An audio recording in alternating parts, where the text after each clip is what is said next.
Hi hello welcome to Krishal recipes. நம்ம வீடுகளில் உப்புமா கிச்சடி இதெல்லாம் செய்யும்போது யாரும் சாப்பிட அவ்வளோவா இன்ட்ரெஸ்ட் காட்ட மாட்டாங்க.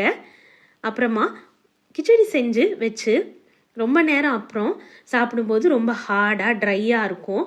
அதனாலே நிறைய பேருக்கு சாப்பிட பிடிக்காது. ரொம்ப சூப்பராக சாஃப்டாக ஹோட்டல் ஸ்டைலில் ரொம்ப டேஸ்டியாக ஒரு ஹல்வா மாதிரி ஒரு கிச்சடி எப்படி செய்கிறதுன்னு பார்க்கலாமா? இந்த ரெசிபியை நீங்கள் பார்த்து மறக்காமல் உங்கள் வீட்டில் செஞ்சு பாருங்கள். ரொம்பவே டேஸ்டியாக இருக்கும். அடிக்கடி கிச்சடி செய்வீங்க. டேஸ்ட் எப்படி இருந்ததுன்னு மறக்காமல் எனக்கு கமெண்ட் பண்ணுங்கள்.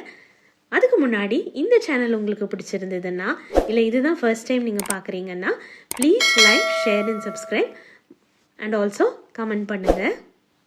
இப்போது எப்படி செய்கிறதுன்னு பார்க்கலாமா? ஒரு பேனில் கொஞ்சம் தாராளமாக ஆயில் சேர்த்துக்கோங்க.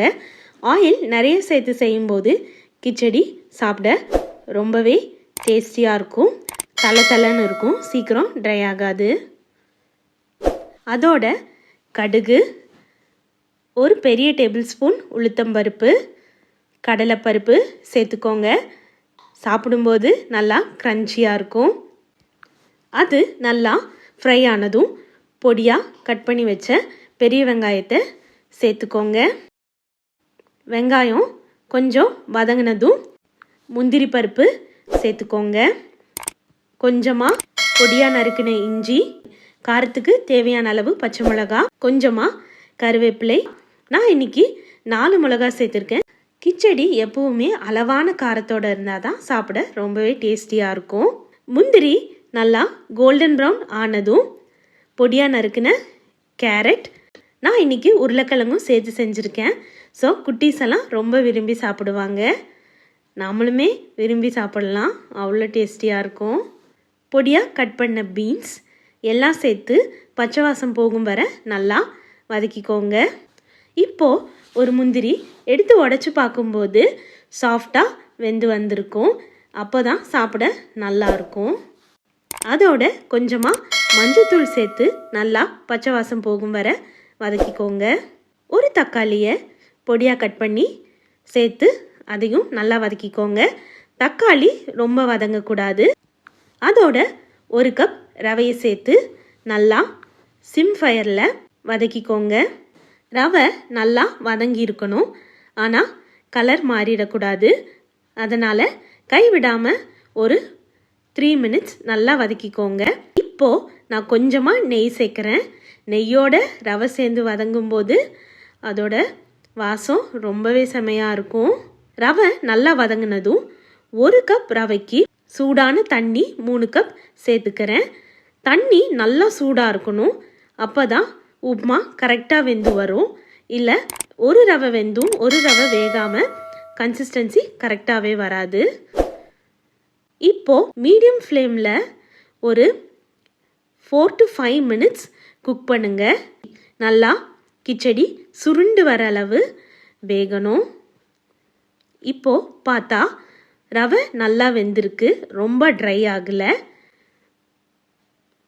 கடைசியாக கொஞ்சம் நெய் சேர்த்துக்க போகிறேன்.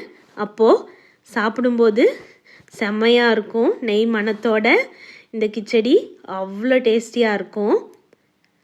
இப்போது எல்லாம் நல்லா கலந்து சூடான கிச்சடியை எடுத்து சர்வ் பண்ணுறேன் பாருங்கள்.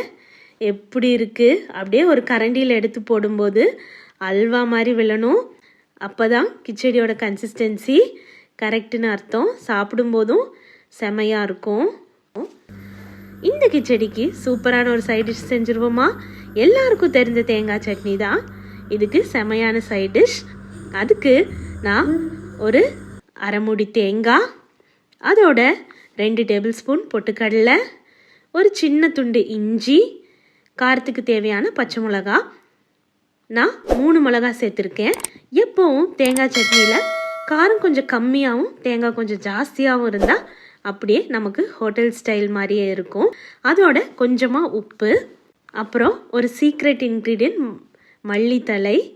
மல்லித்தழை சேர்த்து சட்னி அரைக்கும்போது மனம் வேறு லெவலில் இருக்கும்.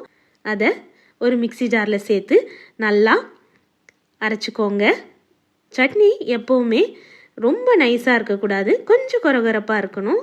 இப்போது தேங்காய் சட்னி ரெடி. தாளிச்சிடலாமா? அதுக்கு ஒரு பேனில் 2 டேபிள் ஸ்பூன் எண்ணெய் சேர்த்துக்கோங்க.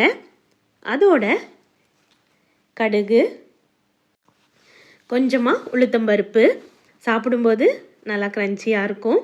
வரமிளகாய், கருவேப்பிலை சேர்த்து சட்னியோட கலந்து இந்த சூப்பரான கிச்சடியை சாப்பிடும்போது அடடா ரொம்பவே டேஸ்டியாக இருக்கும். பார்க்கவே டெம்டிங்காக இருக்குது. நாக்கில் எச்சி ஊறுது. பார்த்திங்களா எப்படி இருக்குது? மறக்காமல் இந்த ரெசிபியை நீங்கள் உங்கள் வீட்டில் செஞ்சு பாருங்கள். ரொம்பவே டேஸ்டியாக இருக்கும். குழந்தைகள்லேருந்து பெரியவங்க வரைக்கும் எல்லாருமே விரும்பி சாப்பிடுவாங்க. இந்த ரெசிபி உங்களுக்கு பிடிச்சிருந்தா please like, share and subscribe. Thank you.